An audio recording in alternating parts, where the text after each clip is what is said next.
તલાકના 7 વર્ષ પછી પૂર્વ પત્ની ભેંસ ચરાવતી મળી અને પછી જે થયું તે જોઈને બધાની આંખો ભીની થઈ ગઈ. મિત્રો, બિહારના સારણ જિલ્લામાં એક નાનકડું ગામ છે રતનપુરા. કહેવા ખાતર તો આ એક સામાન્ય ગામ હતું, જ્યાં સવારની શરૂઆત પક્ષીઓના કલરવ અને હળવા અવાજથી થતી હતી. પણ આ ગામના ભૂગોળમાં એક ઊંડી ખાઈ હતી. ગામના એક છેડે ઊભી હતી સફેદ હવેલી, જેના માલિક ઠાકુર વીરેન્દ્ર પ્રતાપ સિન્હાનું નામ આખા જિલ્લામાં અધર સાથે લેવાતો હતો. બીજી તરફ તે જ ગામની સાંકડી ગલીઓની અંદર એક નાનું કાચું મકાન હતું, જેમાં રામદીન પોતાના દીકરા રાહુલ સાથે રહેતો હતો. રામદીન પાસે મિલકતના નામે માત્ર 2 વીઘા પથરાળ જમીન હતી અને એક અતૂટ સપનું કે તેનો દીકરો ભણી ગણીને આ ગરીબીની બેડીઓને તોડી નાખે. રાહુલ બાળપણથી જ બાકીના છોકરાઓથી અલગ હતો. જ્યારે ગામના બાળકો ગિલ્લીદંડા રમતા, ત્યારે તે કોઈ વડના ઝાડ નીચે બેસીને ફાટેલી ચોપડીઓમાં પોતાની દુનિયા શોધતો હતો. તેની બુદ્ધિના વખાણ આખું છપરા શહેર કરતું હતું. તેણે પોતાની સખત મહેનતથી જિલ્લામાં ટોપ કર્યું અને શહેરની કોલેજમાં સ્કોલરશિપ મેળવી. રાહુલની આંખોમાં એક વિચિત્ર ઊંડાણ હતું. તે બોલતો ઓછો હતો, પણ જ્યારે બોલતો ત્યારે તેની વાતોમાં પ્રામાણિકતા અને સમજદારીની ઝલક મળતી હતી.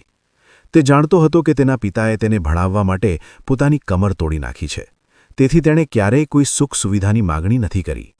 બીજી તરફ સફેદ હવેલીની લાડલી પ્રિયા દુનિયા માટે એક કોયડો હતી. તે જેટલી સુંદર હતી એટલી જ અભિમાની હતી. ઠાકુર સાહેબે તેને ફૂલોની જેમ ઉછેરી હતી. છપરાની સૌથી મોંઘી કોન્વેન્ટ સ્કૂલમાં ભણ્યા પછી તેને શહેરની હવા કંઈક વધારે જ લાગી ગઈ હતી. તેને લાગતું હતું કે દુનિયાની દરેક કિંમતી વસ્તુ તેના પગમાં હોવી જોઈએ. ઠાકુર વીરેન્દ્ર પ્રતાપસિંહ પોતાની દીકરીને ખૂબ પ્રેમ કરતા હતા, પણ તેઓ એક અનુભવી વ્યક્તિ હતા. તેમને ખબર હતી કે તેમની દીકરીનું અભિમાન એક દિવસ તેને ડૂબાડી શકે છે. તેમણે જોયું કે તેમના ખાનદાનમાં હવે એ વાત રહી નહોતી. વેપાર ડૂબી રહ્યા હતા અને ભાઈ ભત્રીજા મિલકતની પાછળ પડ્યા હતા. તેમને એવા છોકરાની શોધ હતી જે માત્ર બુદ્ધિશાળી જ ન હોય, પણ તેમના ગયા પછી તેમની દીકરી અને તેમના માન સન્માનને સાચવી શકે. એક દિવસ ઠાકુર સાહેબ અચાનક રામદીનની ઝૂંપડી પર પહોંચ્યા. રામદીનના હાથ પગ ફૂલી ગયા. તેને લાગ્યું કે કદાચ કોઈ ટેક્સ બાકી છે અથવા કોઈ ભૂલ થઈ ગઈ છે. પણ જ્યારે ઠાકુર સાહેબે રાહુલનો હાથ પોતાની દીકરી માટે માંગ્યો, તો રામદીનની આંખોમાંથી આંસુ વહી પડ્યા. તેને લાગ્યું જાણે ઈશ્વરે સાક્ષાત તેના ઘરે દસ્તક દીધી છે. રાહુલ માટે આ પ્રસ્તાવ કોઈ વીજળી પડવા જેવો હતો. તે હજુ પોતાની બેંકની તૈયારી કરી રહ્યો હતો. તે પોતાના પગ પર ઊભો થવા માંગતો હતો. તેણે પિતાને કહ્યું, પિતાજી, અત્યારે મારી ઉંમર શું છે? હું પહેલાં કંઈક બની જાઉં, પછી લગ્ન વિશે વિચારીશ. પણ રામદીને તેની સામે હાથ જોડી દીધા. દીકરા, એક ગરીબ ખેડૂતના ઘરે જમીનદારની દીકરી આવશે. આનાથી મોટો સન્માન બીજો કયો હશે?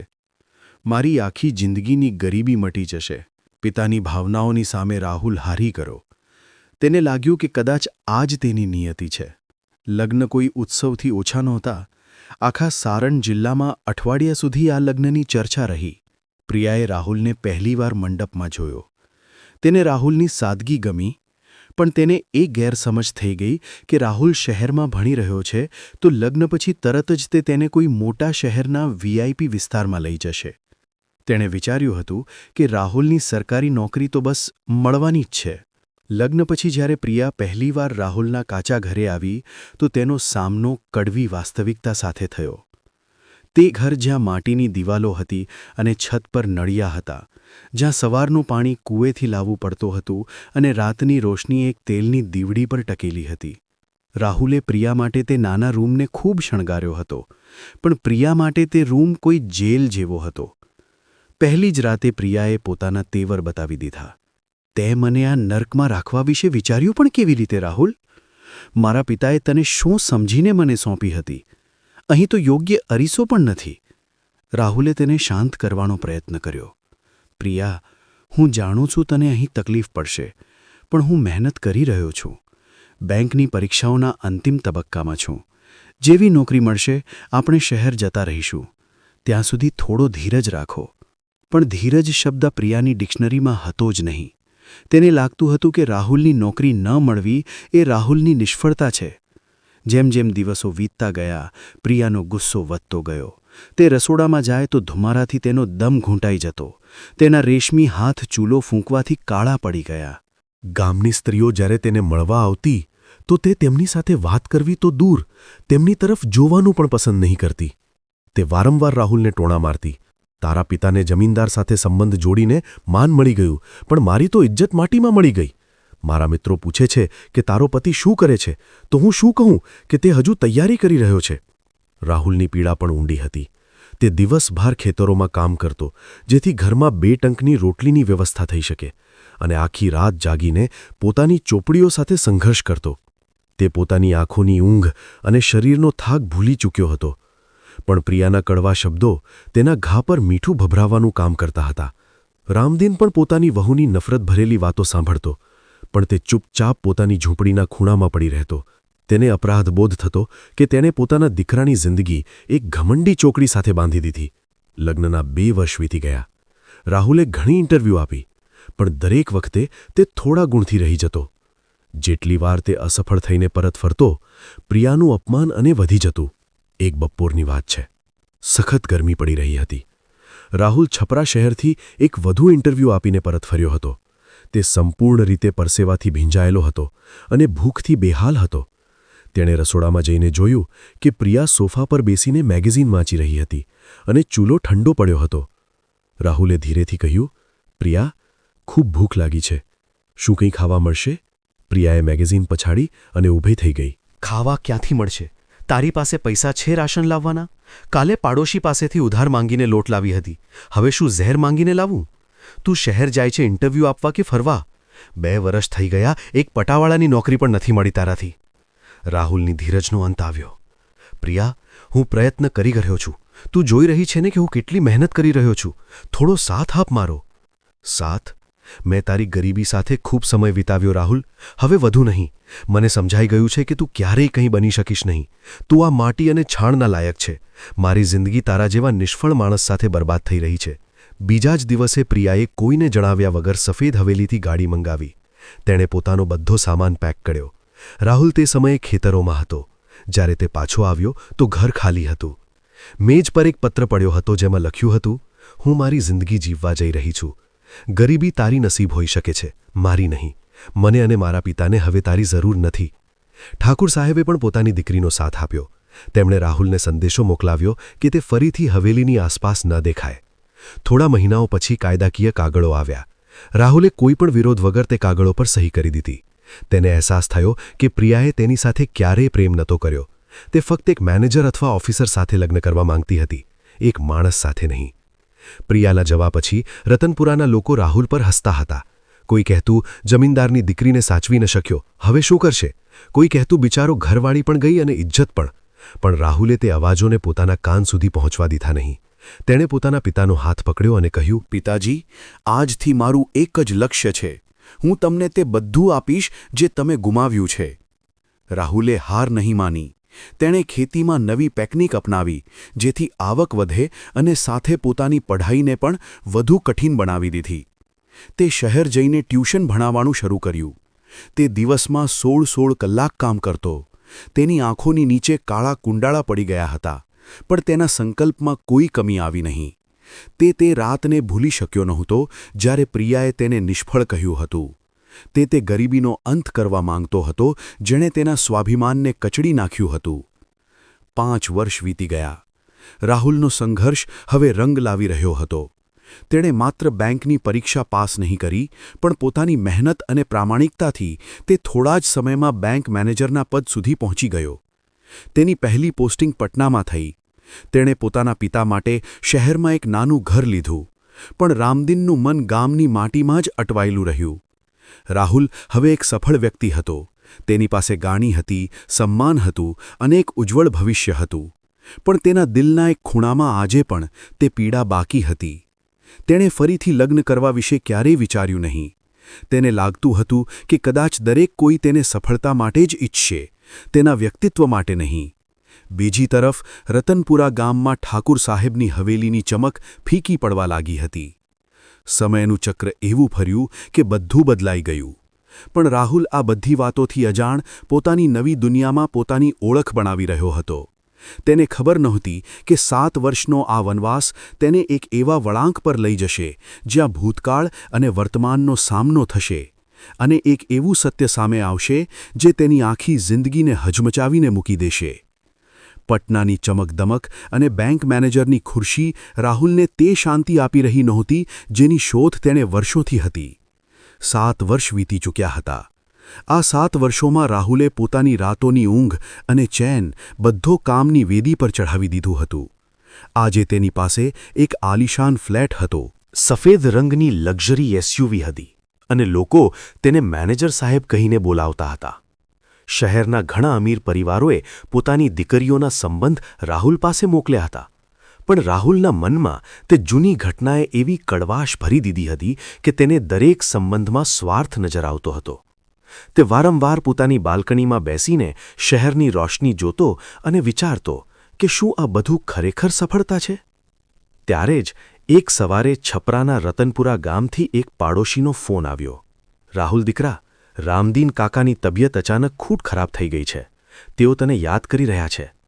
ફોન કપાતા જ રાહુલના સીનામાં એક વિચિત્ર બેચેની થવા લાગી. તેણે તરત જ પોતાની કાર કાઢી અને ગામ તરફ રવાના થઈ ગયો. ગામના રસ્તા હવે પહેલા કરતાં થોડા વધુ સારા હતા, પણ જેમ જેમ રાહુલ રતનપુરાની સીમામાં પ્રવેશ કરી રહ્યો હતો તેના દિલના ધબકારા વધી રહ્યા હતા. રસ્તામાં તે જ જૂના વડના ઝાડ, તે જ પળાવ અને તે જ પગદંડીઓ હતી, જ્યાં ક્યારેક તે ખુલ્લા પગે દોડતો હતો. તેણે બારીની બહાર જોયું. ગામના બહારના વિસ્તારમાં તેને ઠાકુર વીરેન્દ્ર પ્રતાપસિંહની તે સફેદ હવેલી નજર આવી. રાહુલે કારની ગતિ ધીમી કરી. હવેલીનો તે વિશાળ ગેટ, જેના પર ક્યારેક ચોકીદારો ઊભા રહેતા હતા, હવે કાટ ખાઈને જમીન પર પડ્યો હતો. હવેલીની દિવાલો પર શેવાળ જામી હતી અને ચારે તરફ ઝાડીઓ ઉગી હતી. તે વૈભવ, તે રૂઆબ જાણે હવામાં ઉડી ચૂક્યો હતો. રાહુલને નવાઈ લાગી, પણ તે રોકાયો નહીં. તેને પહેલાં પોતાના પિતા પાસે પહોંચવું હતું.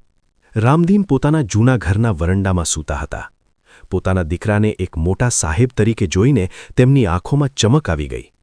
દીકરા, તું આવી ગયો? હવે મને મૃત્યુ આવે તોય કોઈ ગમ નથી. રાહુલે પોતાના પિતાનો હાથ પકડી લીધો. થોડા દિવસ ગામમાં રહીને રાહુલે પિતાની સેવા કરી અને તેમની તબિયતમાં સુધાર થવા લાગ્યો. ગામના લોકો હવે રાહુલને સન્માનની નજરે જોતા હતા. જે લોકો ક્યારેક તેનો મજાક ઉડાવતા હતા, તેઓ હવે તેના ઘરની સામે ઊભા રહીને સલામ કરતા હતા. એક બપોરે, જ્યારે તડકો તેના શિખર પર હતો, રાહુલને કંઈક જરૂરી દવાઓ લાવવા માટે બજાર જવું પડ્યું. પરત વળતી વખતે તેણે વિચાર્યું કે તે જૂના રસ્તા પરથી પસાર થાય જ્યાં તે ક્યારેક ભણાઈ કરતો હતો. ગામના જૂના તળાવના કિનારે રસ્તો થોડો સાંકડો હતો અને ત્યાંથી પસાર થવું મુશ્કેલ હતું. અચાનક તેની કારની સામે ભેંસોનું એક ઝુંડ આવી ગયું. ડ્રાઈવરે જોરથી બ્રેક મારી. રાહુલની નજર બહાર ગઈ. ધૂળની ડમરીમાં એક સ્ત્રી લાકડી લઈને તે ભેંસોને રસ્તામાંથી હટાવી રહી હતી. તેણે એક ખૂબ જ જૂની, મેલી અને ઠેકઠેકાણેથી ફાટેલી સુતરાઉ સાડી પહેરી રાખી હતી. તેના પગ ખુલ્લા હતા અને તડકાને કારણે તેની ચામડી કાળી પડી ચૂકી હતી. તેનો ચહેરો કોઈ દુપટ્ટાથી ઢંકાયેલો હતો, પણ તેની આંખો ખૂબ થાકેલી અને લાચાર લાગી રહી હતી. ત્યારે જ રાહુલની નજર તે સ્ત્રીના ખભા પર પડી. ત્યાં એક કપડાની જોડીમાં એક નાનું બાળક આશરે 5 કે 6 વર્ષનું ગાઢ ઊંઘમાં સૂતું હતું. પરસેવાથી તે બાળકના વાળ કપાળ પર ચોંટી ગયા હતા. રાહુલનું દિલ અચાનક જોર-જોરથી ધબકવા લાગ્યું. તેણે ડ્રાઈવરને કહ્યું, ગાડી રોકો. રાહુલ નીચે ઉતર્યો. જેવો તે સ્ત્રીની નજીક પહોંચ્યો, સ્ત્રીએ પોતાની સાડીનો પાલવ ચહેરા પરથી થોડો હટાવ્યો. રાહુલના પગ નીચેથી જમીન સરકી ગઈ. તે કોઈ અન્ય નહીં, પણ પ્રિયા હતી. જમીનદારની તે દીકરી જે ક્યારેક ફૂલો પર ચાલતી હતી, આજે તપતા રસ્તા પર ખુલ્લા પગે ભેંસ ચરાવી રહી હતી. પ્રિયાએ પણ રાહુલને જોઈ લીધો. જેવી તેની નજર રાહુલના સૂટ બૂટ અને પાછળ ઊભેલી લક્ઝરી કાર પર પડી, તેના હાથમાંથી લાકડી છૂટી ગઈ. તે જ્યાં હતી ત્યાં જ થીજી ગઈ. તેની આંખોમાં શરમ, ગ્લાની અને પછતાવાનો એવો સમંદર હતો જે જોઈને કોઈનું પણ હૈયું ફાટી જાય. રાહુલે ધ્રુજતા અવાજમાં પૂછ્યું, પ્રિયા, તું અહીં આ હાલતમાં? પ્રિયા કંઈ બોલી શકી નહીં. તે રડી પડી. તે ધ્રુસકે રડવા લાગી. 7 વર્ષનો તે બધો અભિમાન, તે બધો અહંકાર જાણે તે આંસુઓ સાથે વહી રહ્યો હતો. રાહુલે જોયું કે તેના હાથ ખરબચડા થઈ ગયા હતા અને તેમાં ફૂલ્લા પડ્યા હતા. રાહુલે ફરી પૂછ્યું, ઠાકુર સાહેબ ક્યાં છે? હવેલીની આ હાલત કેવી રીતે થઈ? તું અહીં મજૂરી કેમ કરી રહી છે? પ્રિયાએ દુસ્કા ભરતા જણાવ્યું, રાહુલ, તારા ગયાના 1 વર્ષ પછી જ બાબાને વેપારમાં ખૂબ મોટો દગો મળ્યો. તેમના ભાઈઓએ મળીને બધી જમીન પચાવી પાડી.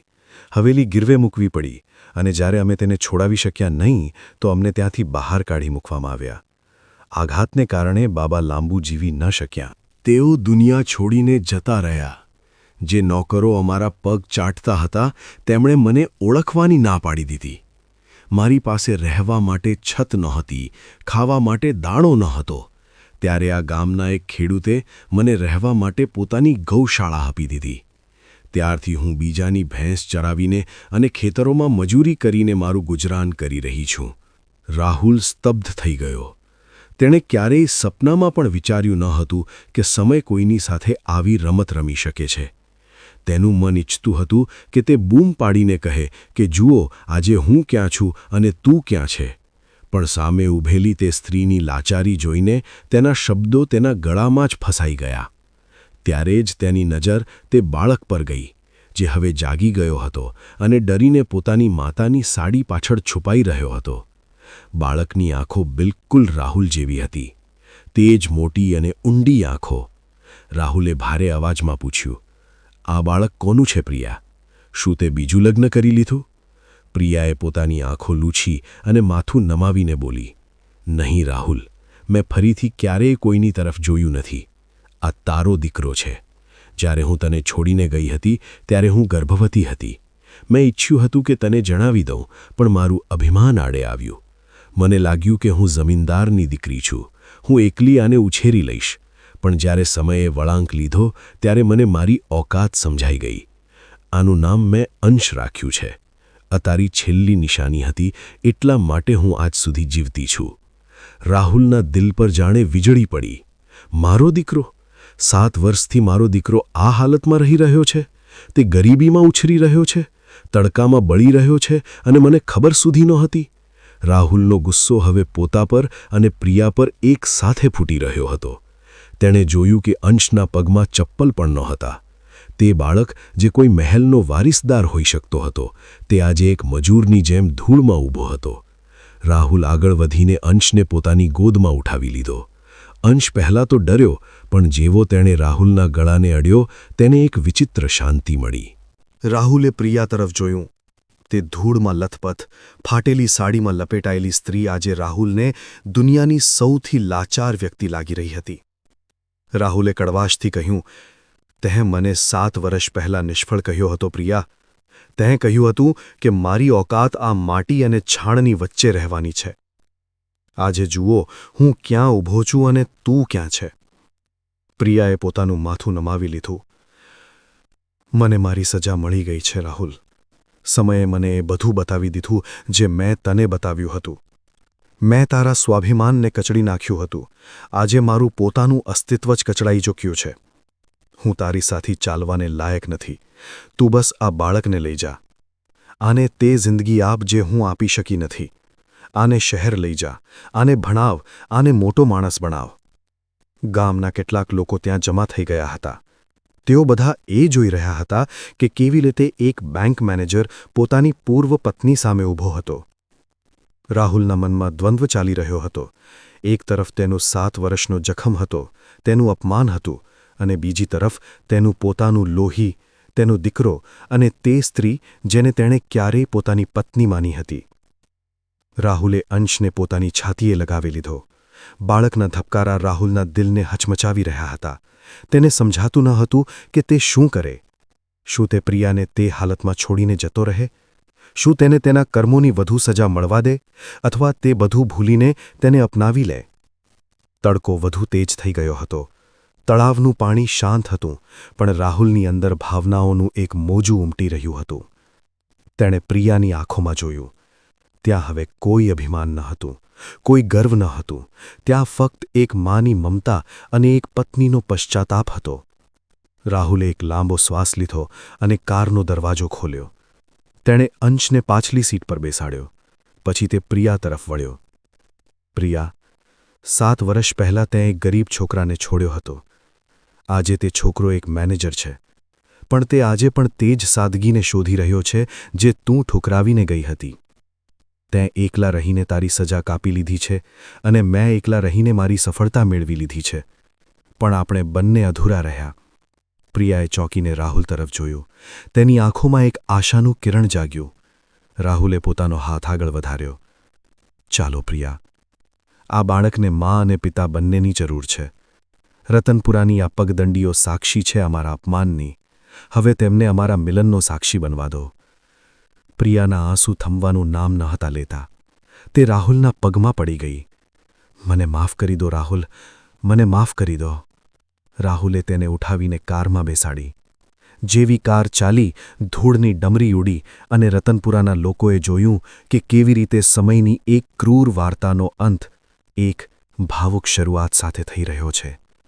પણ શું શહેર ગયા પછી બધું એટલું સરળ હશે? શું પ્રિયા પોતાની જૂની આદતોને ખરેખર છોડી શકશે? અને શું રાહુલનો પરિવાર તેને સ્વીકારશે? રતનપુરાની ધૂળ પરી પગદંડીઓને પાછળ છોડતા રાહુલની કાર જ્યારે છપરાપટના હાઈવે પર ચડી તો ગાડીની અંદર એક ભારે શાંતિ હતી. રાહુલ ગાડી ચલાવી રહ્યો હતો. બાજુની સીટ પર પ્રિયા બેઠી હતી.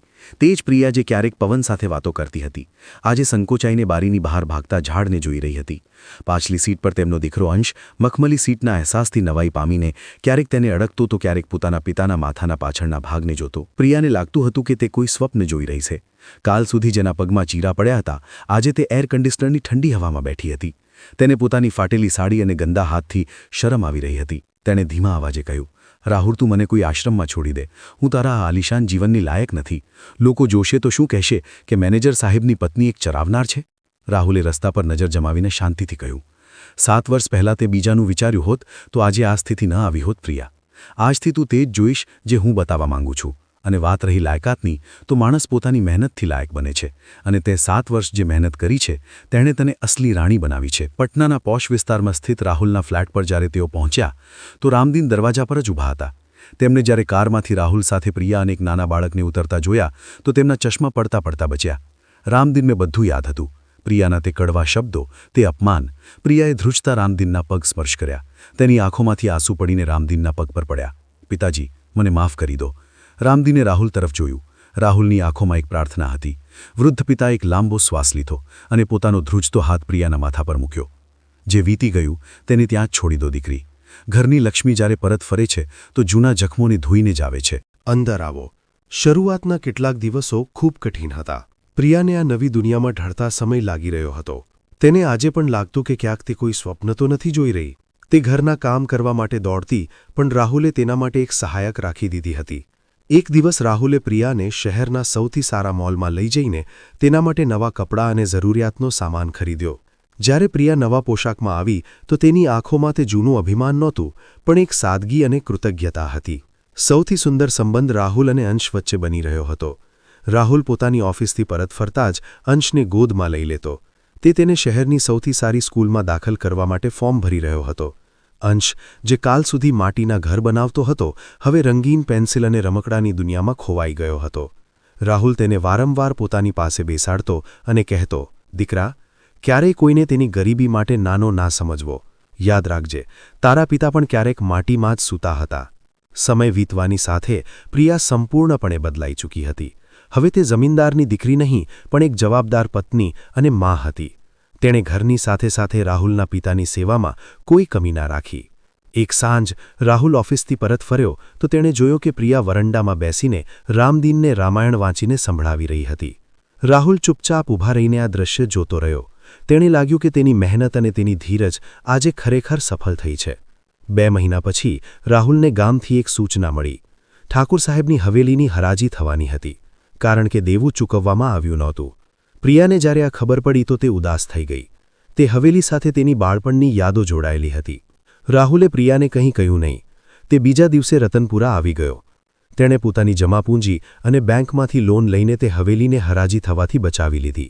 જ્યારે તે પરત ફર્યો તો તેણે હવેલીના કાગળો પ્રિયાના હાથમાં મૂકી દીધા. પ્રિયાની આંખો ફાટી ગઈ. આ શું છે રાહુલ? આ તારું ઘર છે પ્રિયા. તે દિવસે તે કહ્યું હતું કે તું મહેલોની રાણી છે. આજે આ મહેલ ફરીથી તારો છે. પણ આ વખતે આ કોઈ જમીનદારીના અહંકારનું નહીં, પણ એક પતિના પ્રેમનું પ્રતીક છે. પ્રિયા રડી પડી. નહીં રાહુલ, મારે તે મહેલ નથી જોઈતો. મારે તે સાદગી જોઈએ છે જે તમારા આ નાના ઘરમાં છે. તે મહેલે મને પથ્થર બનાવી દીધી હતી. તમારી આ નાની દુનિયાએ મને માણસ બનાવી છે. આપણે તે હવેલીને એક સ્કૂલ અને હોસ્પિટલમાં બદલી નાખીશું, જેથી રતનપુરાનો કોઈ બીજો રાહુલ ગરીબીને કારણે અપમાનિત ન થાય. રાહુલે સ્મિત કરીને પ્રિયાને ગળે લગાવી લીધી. તેની વિચારધારા હવે રાહુલની વિચારધારા સાથે મળી રહી હતી. કેટલાક મહિનાઓ પછી આખો પરિવાર રતનપુરા પહોંચ્યો, પણ આ વખતે તેઓ જમીનદાર બનીને નહીં પણ સમાજસેવક બનીને આવ્યા હતા. હવેલીની સામે એક મોટું બોર્ડ લાગ્યું હતું, રામદીન શિક્ષણ અને સ્વાસ્થ્ય કેન્દ્ર. ગામના તે જ લોકો જે ક્યારેક રાહુલ પર હસતા હતા, આજે ફૂલહાર લઈને તેમની રાહ જોઈ રહ્યા હતા. પ્રિયાએ પોતાની ફાટેલી સાડીઓનું એક બંડલ સંભાળીને રાખ્યું હતું. રાહુલે જ્યારે પૂછ્યું કે આનું શું કરીશ, તો પ્રિયાએ કહ્યું, આ સાડીઓ મને યાદ અપાવશે કે સુખની ચમકમાં ક્યારેય દુઃખના અંધકારને ભૂલવો ન જોઈએ. આ મારો ઈગો મારવાનું હથિયાર છે.